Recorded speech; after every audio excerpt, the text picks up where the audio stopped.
Parfois cynique, parfois confiant, mais jamais complaisant. Francis Gosselin.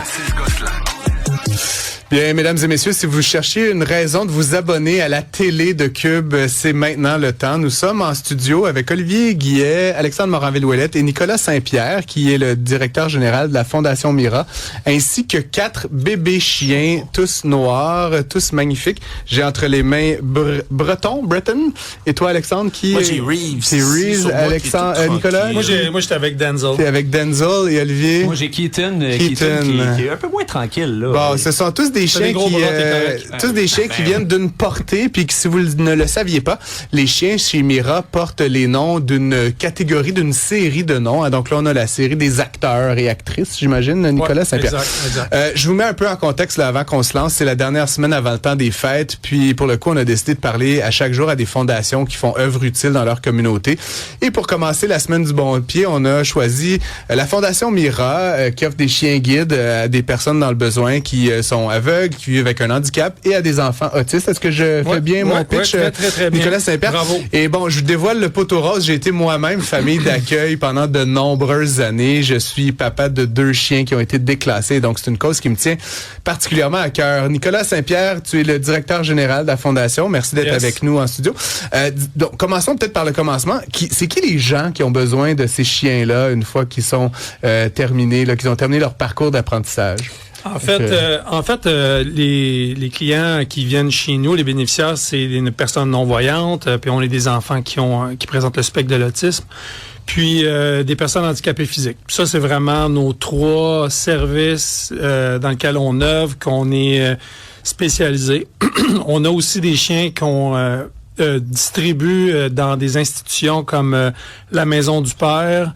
On a des centres de réadaptation. Le Phare a un chien de chez nous. Ça, c'est plus... certains hôtels aussi, je pense les Fairmount. Ça se peut-tu? Fairmount, ils ont eu un chien. Ils ont fait un test pilote, mais vois-tu, ça a bien été, mais leur carrière est pas très longue parce que les chiens deviennent fatigués d'être dans le public, surexposés. 20 heures par jour. Ouais, c'est un peu la même chose avec les chiens qui sont, comme au Phare et tout ça. C'est des chiens qui travaillent beaucoup. Fait qu'on a appris beaucoup avec cette façon de travailler là. On aime ça parce que c'est un rayon d'action qui fait que tu touches à plus de gens. Mais c'est sûr et certain que nous, on se spécialise, on fournit 8 chiens à des institutions par année. Parce que le reste, on veut vraiment distribuer nos chiens le plus possible moi, je suis habitué d'entendre ça, fait que ça me dérange ça, pas. Vous excuserez. Vous excuserez, on a un petit chien mécontent. Mais es-tu mécontent ou il veut juste... Oui, peut-être juste tanné. Tu pourrais le mettre à terre. Tu peux le mettre par terre, On va le laisser jouer. On va le laisser jouer. Et donc, la dernière fois qu'on s'est parlé, ça fait un petit moment, Nicolas, mais j'ai le sentiment que c'est encore la réalité aujourd'hui. Il y a comme plus de demandes que vous êtes capable de fournir. Ça a toujours été le cas. Il y a des gens avec toutes les situations qu'on a décrites, aveugles, avec un handicap ou des enfants autistes qui voudraient ces chiens-là. Et vous êtes à combien de chiens là, par année actuellement? Là, au-dessus, cette année, on va en donner 86. On est quand même très contents. On a resserré nos critères de quand on donne nos chiens. On a vraiment resserré notre entraînement. On a resserré aussi le phénomène de toute la qualité physique pour vraiment avoir des très bons chiens quand on les donne. Mais c'est certain que on travaille fort pour justement accueillir ces gens-là. On a des spécialistes qui travaillent maintenant chez nous. On a des intervenants, des spécialistes en éducation. Donc on est plus spécialisé qu'avant, mais en même temps, ben c'est ça. Ça donne qu'on donne un petit peu moins de chiens. Puis ce qu'on veut faire, c'est d'en donner plus. Puis là, on a un baby boom, fait qu'on pense qu'année prochaine, on devrait... C'est ça, vous allez en faire... On aimerait ça d'en donner plus que 100. Là, plus de 100. Ouais. Parle-moi, justement, là, il faut les élever, ces chiens-là. Il faut leur montrer à faire plein de choses. Moi, j'ai eu d'ailleurs une chienne qui a été élevée, qui a servi un moment, puis qui est revenue à moi. Puis c'était fou, là. Elle pouvait m'emmener mes chaussettes, ouvrir des portes. Et vous leur apprenez à faire toutes sortes de choses extraordinaires. Ouais. Comment ça fonctionne? Tu sais, par là, il y a la partie de la première année, là, qui est plus famille d'accueil, socialisation. Mais vraiment, la partie former le chien, comment t'apprends au chien à faire des backflips de même, là, puis à faire des choses vraiment... ça doit pas être simple. Ben, c'est un métier. C'est sûr et certain que les chiens, on a toute une méthode, toute notre méthode d'entraînement est montée. C'est comme monter une maison, là, c'est les fondations. On repositionne tout le côté, la confiance avec les instructeurs, comment tu bâtis ta confiance avec ton chien.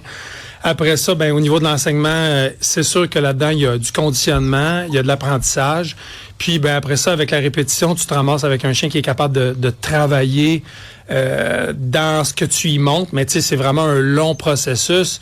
Juste les entraîneurs qui viennent apprendre à entraîner des chiens chez nous, après 5 ans, ils commencent à être autonomes. Donc, c'est un long processus. C'est long, entraîner des chiens, c'est un travail de tous les jours. C'est long, entraîner un entraîneur, si je comprends bien aussi. Là, absolument. Puis après ça, tu as le côté chien, tu as le côté intervention avec les personnes handicapées. Fait que c'est quand même assez... c'est cossu comme le chiffre qui est souvent avancé, là, puis je pense que j'ai vu ça dans vos communications, c'est que ça coûte 35 000 former un chien là, pour un bénéficiaire. C'est l'entraînement, c'est quoi qui c'est coûte? Tout, c'est beaucoup d'argent, là? Comme juste nos chiots qu'on a là, il faut qu'ils naissent en quelque part. Sont dans une pouponnière, j'ai des vétérinaires, des techniciens en santé animale, j'ai des gens qui s'occupent de la propreté. Après ça, évidemment, les vaccins, tout ça, on paye tout ça. La nourriture. Tout ça. Après ça, c'est sûr que les infrastructures chez nous, c'est des grosses infrastructures. Après ça, nourrir le chien jusqu'à 1 an. Juste les amener à 1 an, les chiens, ils nous reviennent à peu près à entre 5 et 6 000 $, puis ils n'ont pas commencé à travailler. Puis là-dessus, il y en a malheureusement qui ne se Il y en a pas mal, pas loin de 50 % de nos chiens qui passent pas pour plein de raisons. J'en suis ravi, remarque, mais c'est pas ça le but. Oui. Mais tu sais pas, je me dis, il y a ça par exprès. Non, jamais de la vie. Et donc, 35 000 $. Et donc, pour ce faire, vous dépendez évidemment de partenaires. Je pense que la RBC a été, est un partenaire important. Plusieurs autres organisations. Mondou c'est notre plus gros partenaire commercial. C'est lui qui nourrit nos chiens. Ils nous font une campagne de financement toutes les années. Mondou Mondon, je veux dire, c'est un partenaire super stratégique, super cycle. Et c'est de ça que je voulais te parler, parce que vous dépendez aussi des dons des particuliers. Puis moi, j'ai donné des sous, moi, mais bon, un peu à chaque année. Mais bon, il faut des millions de dollars pour opérer une entreprise, une fondation comme celle-là. Les Québécois, on lisait récemment, là, l'Institut Fraser disait que les Québécois donnaient moins que les autres provinces. Est-ce que les Québécois sont cheap? Est-ce que tu trouves que là, moi, on en fait assez? Là, non, mais tu sais...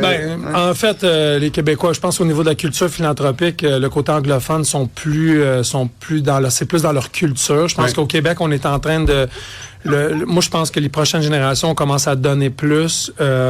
Mais écoute, moi, j'ai pas à me plaindre. Là, on est supporté, reçu partout où on va. Je dois dire que sans les Québécois, Mira serait pas ce qu'on est en ce moment. Puis vraiment, moi, je suis. C'est sûr que je travaille fort pour le domaine philanthropique. C'est certain que dans le monde philanthropique, il y a des statistiques et tout ça.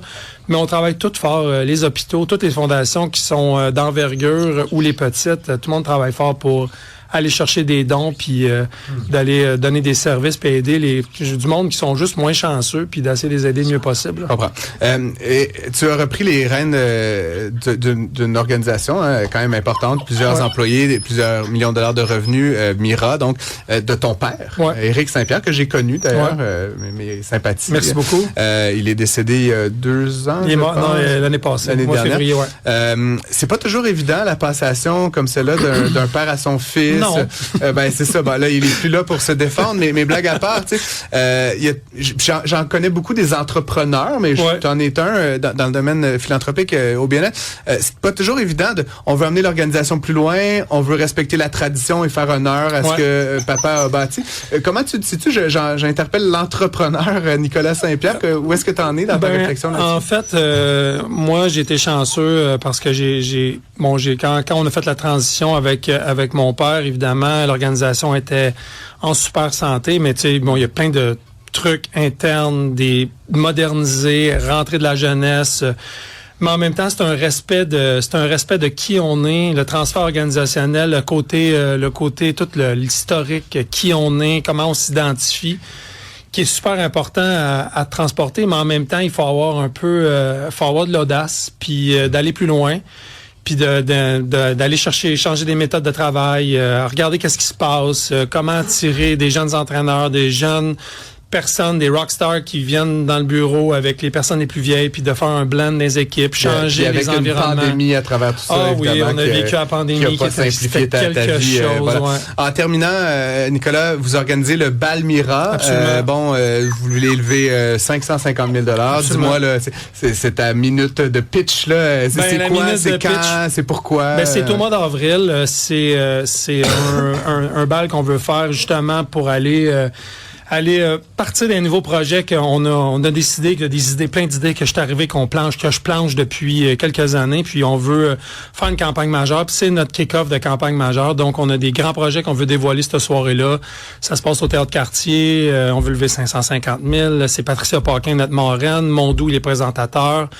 On cherche évidemment des compagnies qui veulent acheter des tables. On cherche des commanditaires. Et c'est un bal, donc nœud papillon, bottes de cuir, on va se mettre joli, mais il va y avoir des chiens, il va y avoir du poil, ça va nous ressembler. C'était la seule question que j'avais. Ben oui, c'est sûr qu'il va y avoir des chiens. Si tu veux que j'y aille, Nicolas, il faut des puppies. T'es obligé de venir. C'est quelle date? 23 avril. 23 avril, on peut acheter des billets sur le site de la Fondation Mira dès maintenant. Merci beaucoup d'être venu et surtout merci à nos 4 invités spéciaux. Et à toute l'équipe de Mira qui est en régie, qui a fait le déplacement de Sainte-Madeleine jusqu'à ici. Merci beaucoup. Vous le savez, c'est une cause que j'adore. Et joyeuse fête à tout le monde. Le bal Mira, le 23 avril, mesdames et messieurs. Achetez vos tickets.